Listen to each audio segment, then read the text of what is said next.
Yo, now you're watching the best musician podcast channel is Berlin FM. Let's go. Washa. Yeah, so today's special guest is DJ Nowhere. So introduce yourself.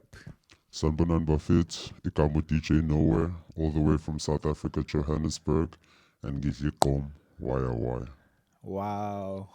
Yeah, so we are Korean, have a curiosity about your suit. So tell me about the story of your suit and meaning. Yeah.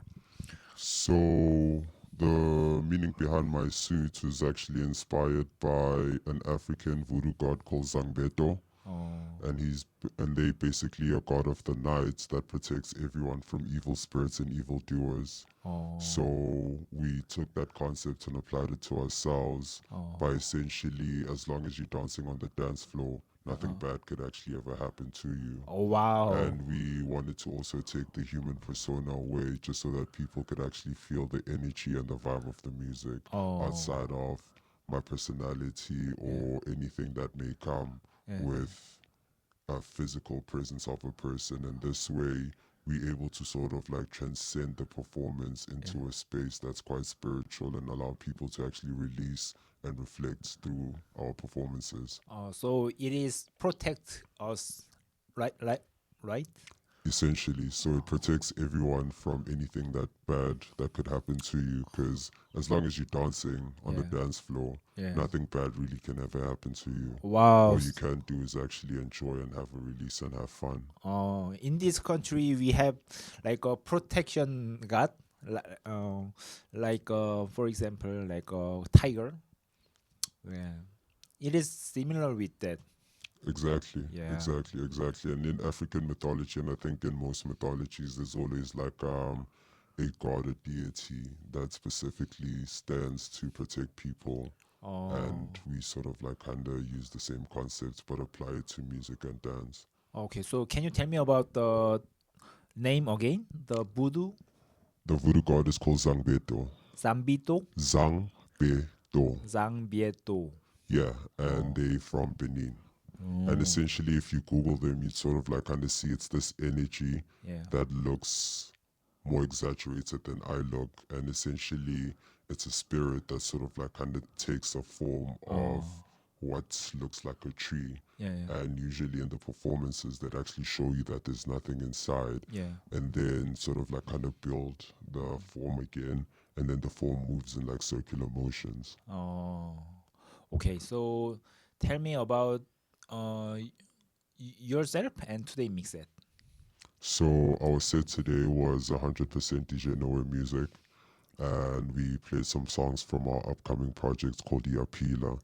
And as you will see, it's sort of like a combination of like dance music and more lyrical songs, and then we have a couple of edits here and there from musicians that inspired us, like Brenda Fassie, who was an amazing pop legend, all the way to Ricky Rick, who was pivotal in us actually being here. They actually inspired us and opened the world up to us so much that we actually lived by the words that they last told us. And from there, like, we started traveling, and through traveling, we had so many different experiences that led to this exact moment. And we truly grateful. Shout out to Mikado. RIP Mikado, we love you, bro. You will live forever through us, and you will always multiply. Oh, wow. Yes, and you played at SDR maybe 2 days ago. Yeah. Yeah. At that moment, you played some Gangnam Style or Psycho, like the Korean track. Yeah, tell me about that. So while we were here, we actually noticed how well Korean music actually blends with Qom. And usually what we found out in our research is that most Korean music, from Korean pop to Korean rap and even like Gangnam Style, tend to be in the ranges of like 125 to 135 BPMs, which is usually like the range that Qom kind of sits in. And through that, we've played like various bootlegs that we did throughout our tour. For example, during our set at Fisla, we actually played a Bang Bang Bang bootleg, and then at SCR we played a Qom bootleg of Gangnam Style, and also Psycho. And it's really, really beautiful to hear how the Korean sounds and the pronunciations and the nuances, because a lot of people tend to like rap a little bit fast. Yeah. And because they rap a little bit fast, it sits in such a nice pocket on Chrome. And I'm honestly welcome and open to collaborate with more Korean artists because I think there's something good we can actually make there. Oh, wow. Okay, so and tell me about your next goal. You have a plan to Tokyo? Yeah, Yeah. so we will be in Tokyo next week on the 28th. No, actually, we start on the 26th until the 3rd of December, and we're doing a really, really special gig with TY Okom, which is Tokyo Kom, and it's a collective from Tokyo that we actually met last year in Johannesburg.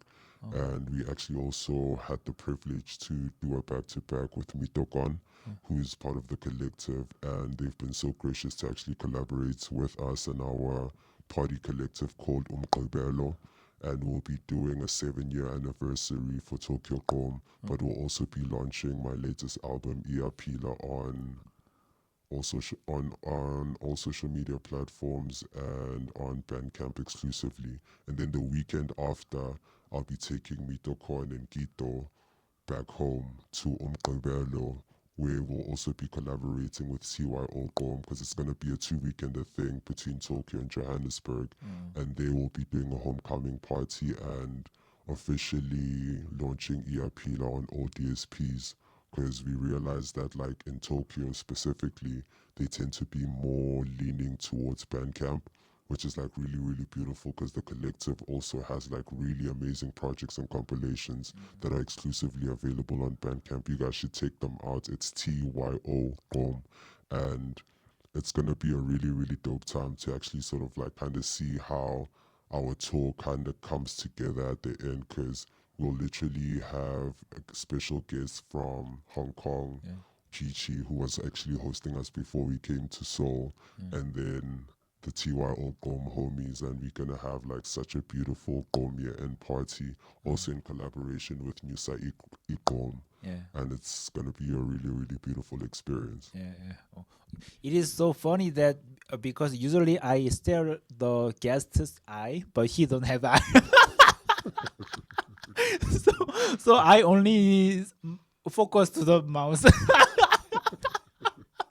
I technically also don't have a mouth, but Okay, and so oh, you have so many diverse performance, right?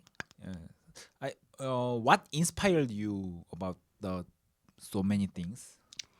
so essentially for us is to open up space and kind of create a palette for Gom musicians back home to an international audience.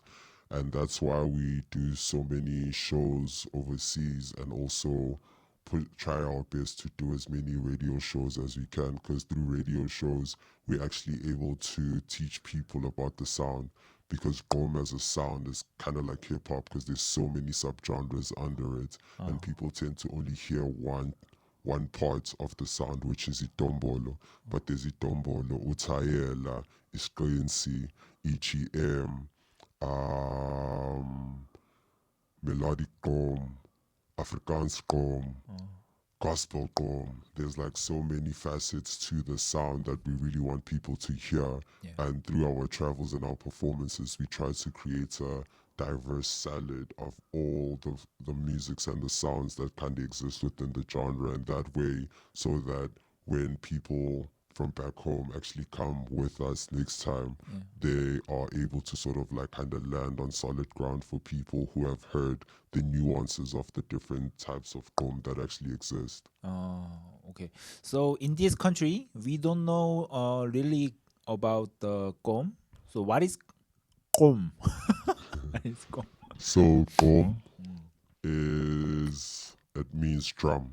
Drum. Yeah, Oh. so it means drum. So it's the sound that a drum makes because in Zulu traditional culture, we usually have an 808 drum, and the sound that it makes is gqom, gqom, gqom, gqom, gqom, gqom, gqom, gqom, gqom, gqom, gqom, gum, gum, gum, gum, gum.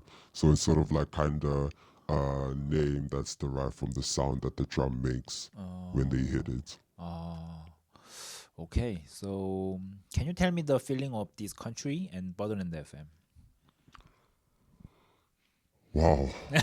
I'd say Seoul and South Korea have been really, really amazing. Like the people here are so warm, and it's really, really been beautiful to actually see all the different landscapes and all the cultural influences that actually still exist. Because, like, actually seeing how a metropolitan city could still have traditional elements throughout it, like the castles and the Hanok village, and to sort of like kind of see how people have integrated both the traditional and the city landscape has like really been beautiful to experience in real life, and also to kind of also hear how different the music here actually is, because the music, yes, is modern and there is like K-pop influences, but also with Birdland in particular, to sort of like kind of experience the different nuances on social media of like the jazz influenced sounds, and sort of like kind of see how that's progressing, and to also like chill and hear you sort of like how you transition from being a classical player to a jazz player and now experimenting in electronic music. It's like such a beautiful experience to actually experience in real life, and I look forward to hopefully collaborating, because we really are trying to make the sound as diverse as possible, because there's actually one song that we played called Mkavelo, and that's a song that's featuring Utlisteni and a homie of ours called Dragon from Norway, and it's quite like jazz influence with like the trumpets, and it sounds like it's a marching band, but that's sort of like kind of nuance that people have never really heard on Gom before. And then there's also another song called Gwasuga Sugela featuring Daphne and King Puti, and that has a viola. And we sort of like kind of starting to influence different nuances of sounds that we grew up listening to into our music, to sort of like kind of create this new hybrid of Gom that's both melodic, classical, but also timeless, and also kind of takes people somewhere that they've never been to before, besides just dancing, and sort of like kind of actually also like pulling at their heartstrings so that people can feel something, because that's what we really appreciate about jazz and classical music and Gqom. Like those three genres married together kind of create like a feeling that's like offbeat but really different, and it kind of allows people to have an emotional response. Yeah. And there's pioneers like Pepe and Kwa who are doing it like really, really well with the melodic Gqom, and that sort of like kind of takes people to a very emotional place. Yeah. And the first time we sort of like experienced that, like we actually realized that like people can actually feel something. And then there's people like Zuri and D-Trades who are making this new hybrid of Gqom called Gqom Tech.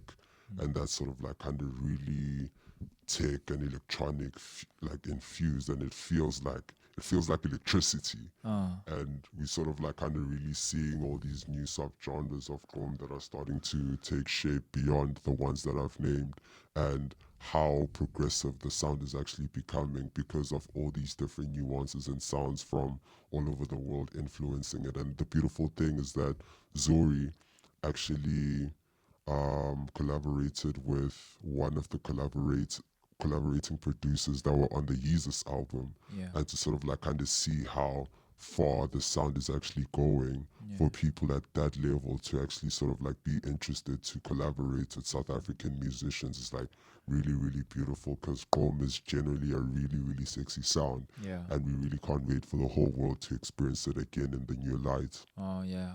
We always trying to gather some foreign friends, and we want to collaborate every time. Yeah. So let's make some mixed sound, and then release some track.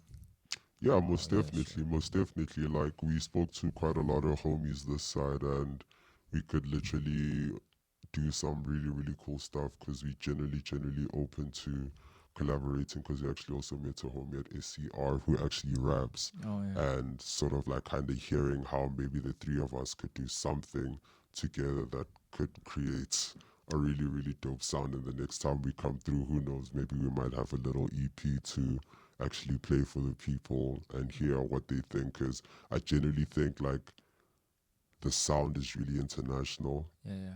and though the local people appreciate it, international people also really appreciate it, and it's up to us to kind of collaborate with people all over the world Yeah. just to contextualize the sound to the locals there. Because I think one thing I've experienced is like through the bootlegs that we make, it sort of like kind of makes people have memories with the song Yeah. because they hear this new sound that they've never heard before, Yeah. but they can sing along to it. And hearing Gangnam Style the way you heard it, Yeah. I'm sure you could tell me like it really, really felt different, and it kind of brought Gangnam Style into a new light for you. Yeah. So if Korean producer use that Gangnam Style vocal track, they will make another vibes. But it was really different that you used Gangnam Style vocal to the com. Yeah, it was very different experience to us. So I was very surprised about your sound. And how did that make you feel hearing Korean on Yeah. a foreign sound? Yeah. So, yeah, this Korea electric scene is getting bigger. So, many audience will like you future and future. Yeah. Aware, and we're definitely looking forward to coming back next year, November. Yeah. And we'll see. Hopefully, we'll have like some really, really good collaborations to actually share with everyone. And we're really blessed to actually even be here. Yeah. Okay. So tell us about your last words and let's end this podcast. Aware. So it's DJ Nowhere, D Nowhere J. That's DNOWHEREJ on all social media platforms and all DSPs. Look out for our next album that is dropping on the 28th of November on Bandcamp and on the 6th of December on all DSPs. It's going to be called Iapila, which means it's alive. And the album is basically inspired by the motion to remind people that they are alive and to remind all of you guys that you need to live your life the way you want to live it. And check us out on all social media platforms on YouTube, and you could follow our collective Umqebelo, which means Saturday in Zulu. And we have a really, really cool YouTube channel called Gom Mixtapes. If you want to hear more of the sound, we have a lot of international guests and local guests that are playing nothing but bangers back to back. You could actually also experience the parties that we make back home through through Gom Mixtapes on YouTube. Shout out. Siyabonga bafethu. Danke. Yeah. So thanks for coming here. Yeah. Okay. So hope to see you soon. Yeah. Thank you. Iya pila. Here we are, Pila. Iya pila.